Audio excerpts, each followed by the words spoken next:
সেলুনে চুল কাটার পর দেখুন কি হয়। বাসায় যাওয়ার পর ভিডিওটা দেখুন, পুরোটাই আমি ভাই পাওয়া কেমনে চুল কাটটা দিমু?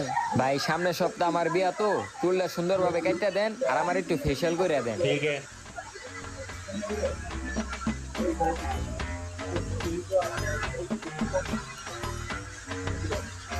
ঠিক আছে ভাই, কত হইছে? 100 টাকা। এলন ভাই। আরে বাবা, তুমি পাগড়ি পরতাছো কি লিগা? আমি এদিক দা পাগড়ি খুঁজতে খুঁজতে শেষ। দাও পাগড়িটা দাও, আমি পরুম। তুই পাগড়ি পরবি কি লিগা? বিয়া আমার, আমি পাগড়ি পরুম না? পাগড়ি কি তুমি পরবানি? কে কইছে তোর বিয়া? সেদিন কেন আমার মায়ের ছবি দেখাইলা বিয়ার লিগা? আরে বেটা ওই দিন কত তোর বিয়ার লইগা মায়ের ছবি দেখায় নাই, ওটা তো আমার বিয়ার লইগা মায়ের ছবি দেখাইছি তোরে। কি কইলে এটা? তোমার বিয়া মানে? আরে আমি আরেকটা বিয়া করতে চাইতাছি। এই তোর কি হলো? আরে ও ধর, আমার বিয়া আমি করতে চাই।